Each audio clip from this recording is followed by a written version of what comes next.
It was a Saturday afternoon, the sun was high, and the air smelled faintly of fresh-cut grass. I was just about to step out onto my patio when I noticed a guy grilling hot dogs in the middle of my backyard. At first I thought I was seeing things. The man didn't look like he belonged. For one, I had no idea who he was, and secondly, he was wearing my apron. Just as I was about to ask him what the hell was going on, he casually asked me, "Hey, do you have any Dijon mustard?" Behind him, a few kids were splashing in my pool, their laughter echoing through the yard. One of the kids cannonballed into the water with enough force to send waves all over the place. I turned my head, and that's when I saw a woman holding my garden hose rinsing off her dog like she was at some kind of pet spa. And to top it all off, there was a Honda Civic parked right on my lawn, my private lawn.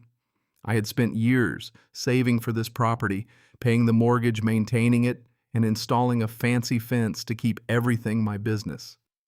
And now here they were taking it all without asking. At first I thought maybe I'd blacked out and woke up in some alternate universe where I unknowingly rented out my house via Airbnb.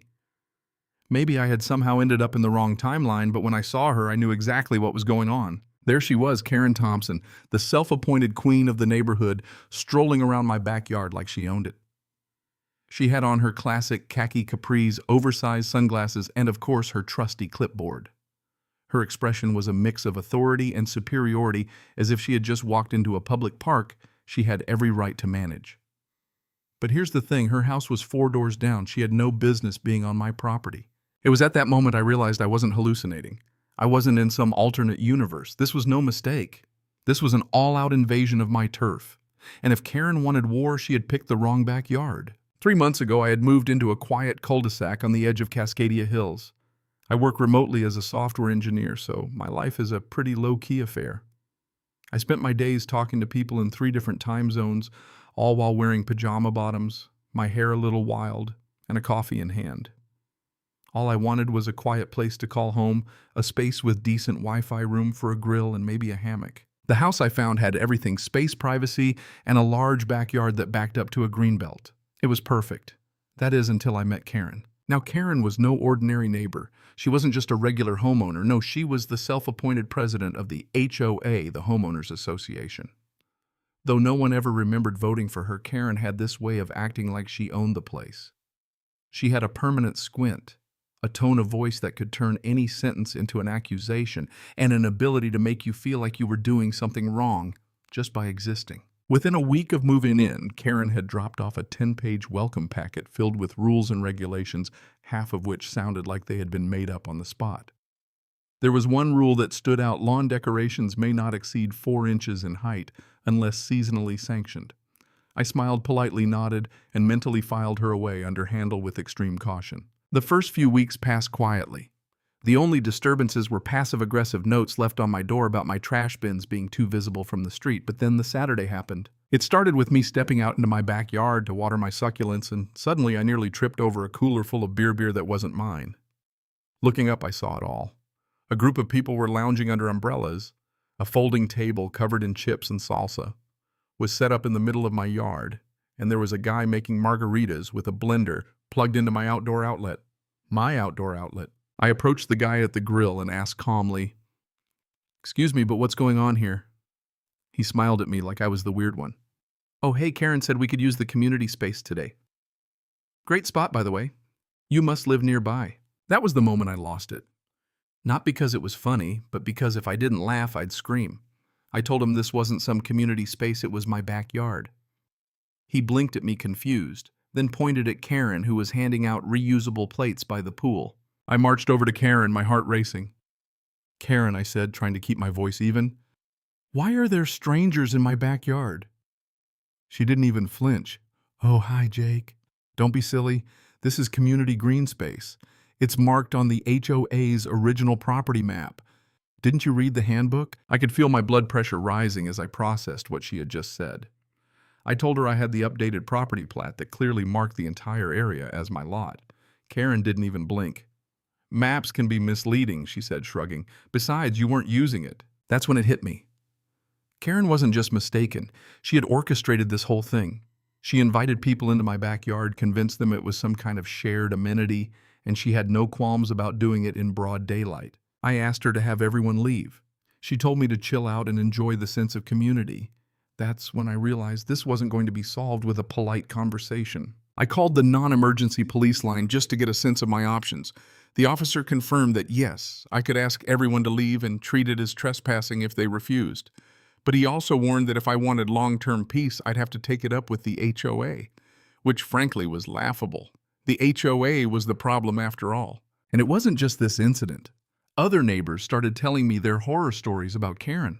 She had been rerouting dog-walking paths across people's driveways, unlocking gates for maintenance workers without notice, and once hired a band to play at her house, setting up speakers that blasted into her neighbors' yards. At this point, I knew something had to be done, but I wasn't about to play the slow, boring game of bureaucracy. I wanted something louder, something faster, something that would make Karen regret ever stepping foot on my property. Then I remembered something. My cousin Tank. Yes, that's his real nickname, is getting married. Tank is the chaplain for a biker club called the Southern Sons, and they had been looking for a venue for weeks, but they kept getting turned down by other places for being too rowdy. I knew for a fact that Tank and his crew would love my backyard, and if Karen thought it was public property, I was about to give her an event she'd never forget. I called Tank and asked, "How would you like to have your biker wedding at my place?" "Open bar, full band fireworks," I added. Tank shouted so loud with joy that I had to pull the phone away from my ear. The next day, Tank's crew got to work. They were sending me messages about parking space, where to set up tents, and whether or not I had room for a mechanical bull. At one point, someone asked if I had space for a fire-breathing performer. Darla, Tank's fiancée, who worked in event planning, was in charge of the whole thing. She promised me a Gothic-themed wedding, and she didn't disappoint. The backyard went from serene and private to a biker's paradise in just a few days. Giant Gothic lanterns hung from strings of fairy lights, a stage was set up with full sound equipment, and there was even an arch made of intertwined motorcycle handlebars for Tank and Darla to say their vows under. By the time the day arrived, my neighborhood had been buzzing with excitement. People were asking if they could come. Of course, I told them anyone who wasn't on the HOA board or married to Karen was more than welcome. The whole thing turned into an impromptu neighborhood event, and word spread fast. Karen showed up on the 4th day of setup just as Tank's crew was unloading 2 kegs and a drum set. She stormed up my driveway, eyes wide with fury. "What is going on here?" she demanded. I gave her my most innocent smile. "Just setting up for a small community event," I said. "This is not sanctioned by the HOA," she snapped. "Oh," I said casually. "Good thing it's on my private property then." That's when Tank stepped in, towering over Karen like a giant. "Hi there, ma'am. I'm Tank. You must be the lady who thinks this guy's backyard belongs to everyone." Tank offered his hand to shake, but Karen refused. "This is highly inappropriate," she huffed. Tank looked at me and said loudly, "Jake, can we move the mechanical bull closer to the street? I want to make sure people driving by know where the fun is." Karen's eyes practically twitched out of her head. She stormed off, promising to call an emergency HOA meeting. And sure enough, I received a notice under my door. The meeting was scheduled for the following week. The meeting was a circus. Karen stood at the head of the table ranting about noise violations, unsafe gatherings, and improper use of shared space. When she finished, I stood up and calmly handed out copies of my property lines, the city zoning permit, and a fresh copy of the HOA bylaws. I walked them through everything: how I legally owned the land, how the event was approved by the city, and how Karen had no authority to claim my backyard as community space. The meeting was over almost as soon as it began. The HOA lawyer, who had been barely paying attention, looked at Karen and confirmed that I was within my rights. After Karen's defeat, the HOA board members realized just how ridiculous her rules had been. They revised the bylaws, eliminating half of the pointless restrictions. Things started to change for the better, and people in the neighborhood started hanging out more. BBQs were held in driveways, kids played outside, and inflatable holiday decorations made a comeback. As for me, well, I was officially known as the guy who turned his backyard into a legendary biker wedding venue. And Karen, she was a footnote in the best party our neighborhood had ever seen.